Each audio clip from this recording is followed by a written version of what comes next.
नमस्कार साथियों, आज सबसे पहले हम जानेंगे कि एसके झा जो सुबह के 6:30 बजे आपको क्लास चलाया जा रहा है और सिर्फ उसमें वही व्यक्ति पढ़ते हैं जो सिर्फ लाइव पढ़ते हैं। लाइव के अलावा रिकॉर्डेड वीडियो का कोई ऑप्शन नहीं है और हम आपके खिदमत में पेश करने की कोशिश कर रहे हैं सर। और एसके झा सर का 1 से 20 के बीच में दमेदार क्वेश्चन रहता है। अब से रिक्वेस्ट है कि आप उसे लाइव क्वेश्चन देखिए, ठीक है सर। बाद बाकी अगर आपसे छूट गया है तो आप इसके जरिए पढ़ सकते हैं, ठीक है सर। तो पहला क्वेश्चन ये है सर कि 540 ग्राम ग्लूकोज में उपस्थित मोलों की संख्या कितनी होती है। सर आप जानते होंगे कि मोल बराबर क्या होता है, तो आप जानते होंगे कि 1 मोल बराबर दिया गया द्रव्यमान बट्टा आणविक सूत्र द्रव्यमान। लेकिन ये भी आप जानते होंगे सर कि 1 मोल बराबर 6.022 इंटू 10 के दी पावर 23 परमाणु या अणु या आयन होते हैं। या लीटर में अगर आयतन में पूछ दिया जाए तो 1 मोल बराबर 22.4 लीटर होते हैं। तो हमारा दिया गया द्रव्यमान हमारा 540 दिया गया है द्रव्यमान।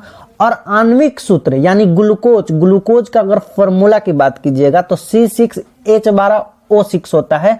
और इसका अगर आप निकालेंगे, सूत्र निकालेंगे तो आपका 180 आता है। और बाद बाकी 540 में 180 से अगर भाग देते हैं तो 18 3 54, इसलिए आपका ए इज द राइट आंसर होता है, ठीक है सर।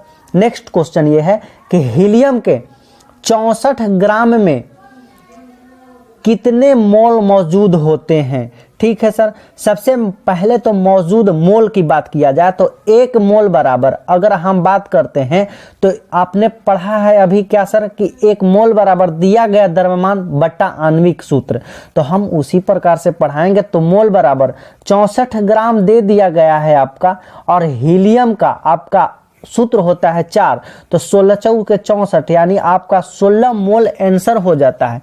लेकिन आपसे पूछे कि यदि अणु कितना होगा तो 1 मोल बराबर 6.022 इंटू 10 की दी पावर 23 अणु, तो 16 मोल का बराबर 16 से गुना कर दीजिएगा तो आपका आंसर ये भी निकल सकता है।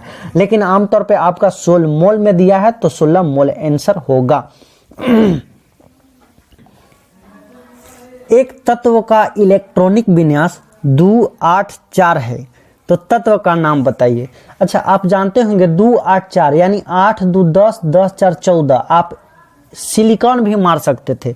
लेकिन एक बात बताइए, आप जानते होंगे सोडियम का 281 यानी 11 होता है, मैग्नीशियम Mg, पोटेशियम को K से डोनेट किया जाता है। लेकिन 12वीं कक्षा की अंतिम में इलेक्ट्रॉन कितना है भाई, तो 4 है। अब देखेंगे 4 से रिलेटेड इलेक्ट्रॉनिक विन्यास में 2 भाग में बांट दिया और 281 282 283 284 287 288 इसी को हम लोग देखेंगे। जिसकी इलेक्ट्रॉनिक विन्यास में 12वीं कक्षा 1 होती है वो क्षारीय धातु होती है, 2 होती है तो क्षारीय मृदा धातु होती है और 4 हो तो बउआ तो उप धातु या अर्धचालक होता है।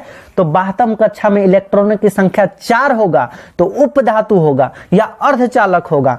अगर 12वीं कक्षा में 7 है तो वो हाइड्रोजन होगा और 8 है तो अक्रिय गैस होगा। आप जानते होंगे भाई कि 2 8 4 है तो उप धातु होगा। तो देखिए उप धातु सिलिकॉन जर्मेनियम, आप जानते होंगे कि उप धातु 4 यहाँ पे, तो आप जानते होंगे कि 4 है तो उप धातु क्या है, सिलिकॉन जर्मेनियम है। तो आपके पास सिलिकॉन, दूसरा ऑप्शन भी यही भी मार सकते थे। लेकिन 2 8 10 10 4 14 14 को सिलिकॉन से डिनोट किया जाता है और आपका answer number B is the right answer.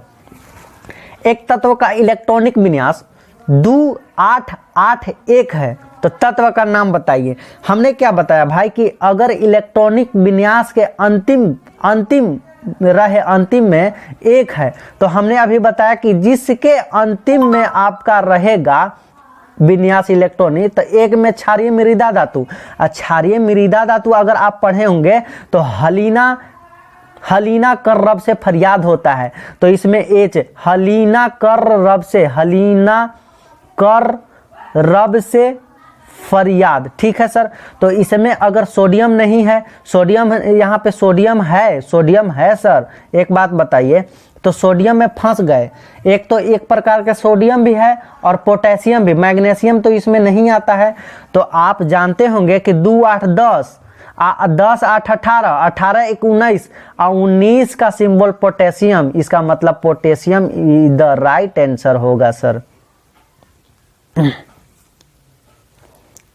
3 कक्षा को किस सेल के रूप में निरूपित किया जाता है? अच्छा बउआ को हम एक बात बताते हैं, सबसे पहले KLMN होता ही है। इसका मतलब ये हुआ सर कि आप जिस तरह से मिर्चाई को हल्दी नहीं कह सकते हैं और हल्दी को मिर्चाई नहीं कह सकते हैं, इसी क्रम में KLMN यही ऑर्डर रहेगा, न कि आप NM कुछ भी अंदर से अपने अंदर से जाहिर जितनी हो रही है वो नहीं कर सकते। इसका मतलब क्रम होता है KLMN। और उसके क्रम में अगर हम जानेंगे तो सबसे पहले अगर क्रम में जानिएगा तो कक्षा होता है, उसके बाद N होता है और महत्तम इलेक्ट्रॉन की संख्या बराबर 2n² होता है। तो सबसे पहले KLMNOPQ और इसके बाद N बराबर 1 2 3 4 5 6 7। इसका आप क्रम में सजा दीजिए और सजा देने के बाद जो है, अच्छा कहेगा कि तीसरी कक्षा, यानी कि अपने अंगुली पे निकाल लीजिए तीसरी कक्षा, K होता है, L होता है, M होता है, यानी M बराबर 3 और 3 अगर महत्तम इलेक्ट्रॉन की संख्या पूछता तो 2n² यानी 3 3 9 और 9 दूना 2 9 दूनी 18 हो जाता। लेकिन आपका कक्षा की संख्या पूछा है, इसका मतलब आपका कक्षा की संख्या पूछा है तो M, तीसरी कक्षा में KLMN, तो 1 2 3 यानी आपका M is the correct answer हो जाता है सर। अच्छा N कोष में अधिकतम इलेक्ट्रॉन कितने होते हैं? आप जानते होंगे सर कि K होता है, L होता है, M होता है, N होता है। इसका मतलब ये हुआ सर कि 1 2 3 4, आपका N बराबर 4 हो गया, N बराबर 4 हो गया।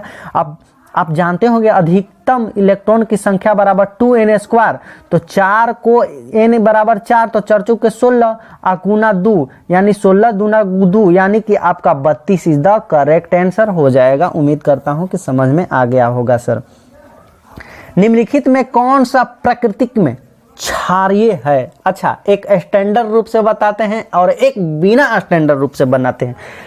H+ देगा तो अम्ल होगा, आप जानते होंगे कि OH- देगा तो क्षार होगा। अच्छा एक बात बताइए, इसमें OH और H+ देने वाला कौन है? तो इसमें तो क्लोरीन है, इसमें प्लस देगा।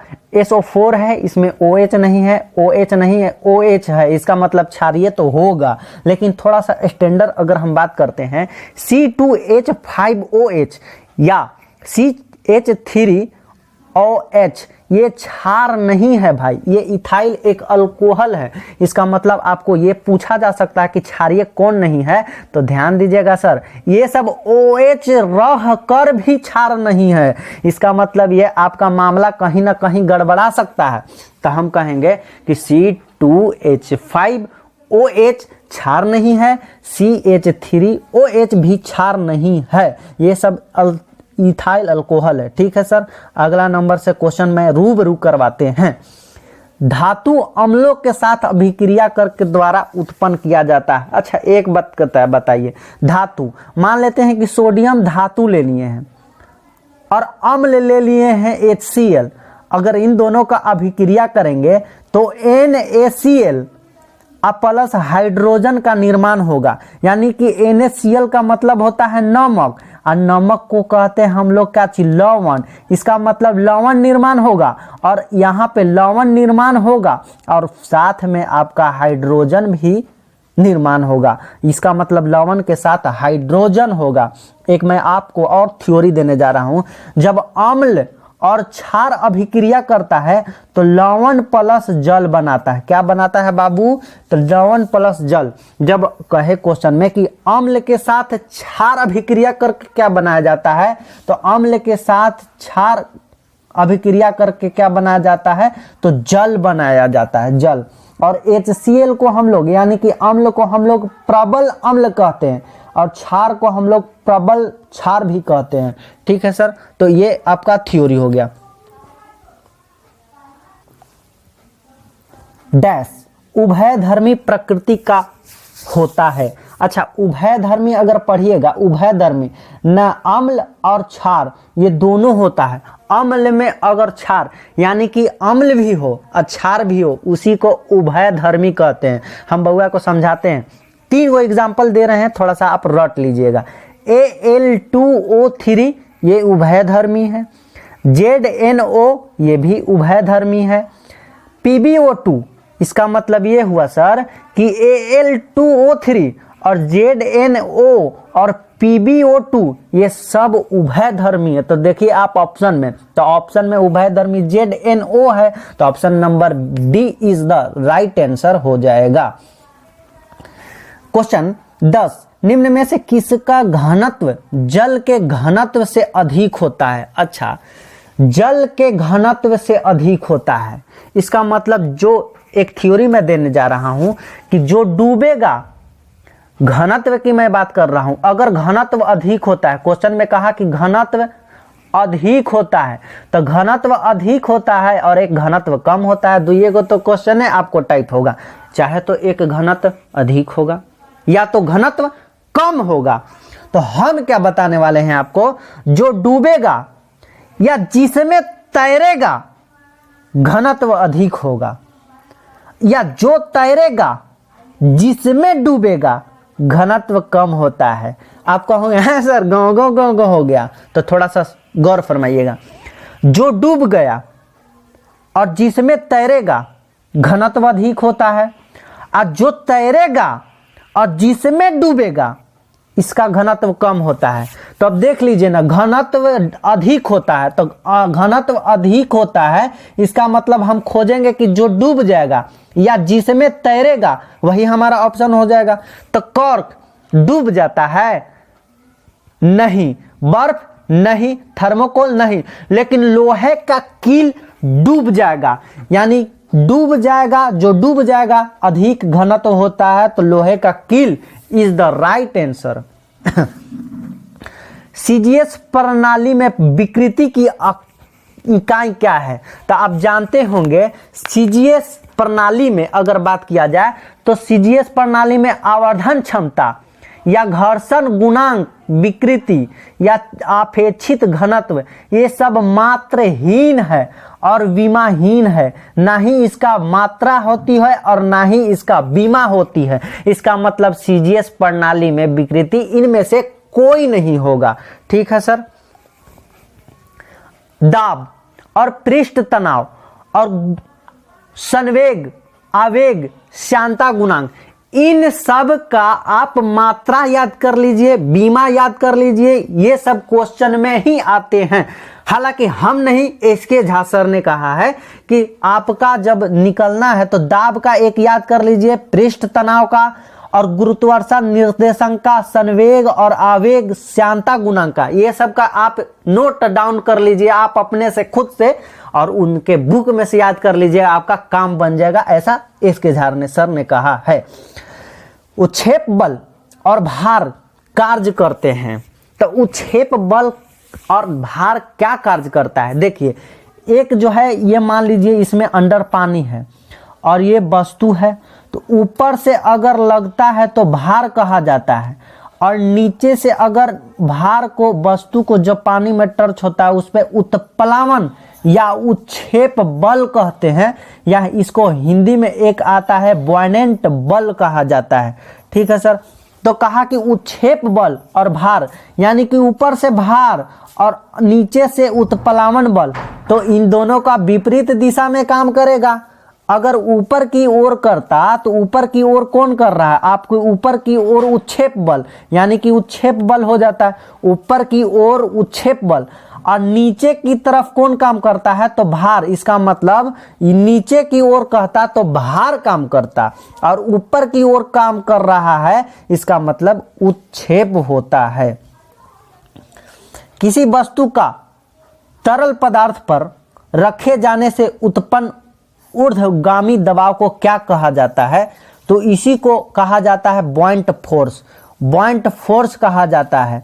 इसका मतलब ये हुआ कि ऊर्ध्वगामी मतलब ऊपर, ऊर्ध्वगामी मतलब ऊपर। अभी अभी इससे पहले वाले क्वेश्चन में देखा हम लोग कि ये जो है वस्तु है और वस्तु के ऊपर की तरह अगर करेंगे हम तो उत्प्लावन या उत्क्षेप बल या बॉयनेंट बल होता है। तो आपके पास क्वेश्चन में गड़बड़ा दिया है खेला कि ये तो दे दिया है और वस्तु दे दिया है, और ऊर्ध्वगामी दबाव यानी ऊपर की तरह दबाव, तो हम क्या कहेंगे, तो इसी को हम बॉयनेंट फोर्स कहेंगे। बॉयनेंट फोर्स कहेंगे या उत्क्षेप बल कहते हैं या उत्प्लावन बल कहते हैं। तो option number A is the right answer. चांदी का घनत्व इतना है और पानी का घनत्व इतना है, तो चांदी का आपेक्षित घनत्व क्या होगा? आप जानते होंगे सर कि आपेक्षित घनत्व बराबर पदार्थ का घनत्व बट्टा जल का घनत्व, और इसका कोई भी मात्रा नहीं होता है। तो आप याद कीजिएगा आपेक्षित घनत्व में कोई मात्रा नहीं होता है। इसका मतलब केजी ये सब नहीं होगा, मारना 10.8 या सजा दो आप।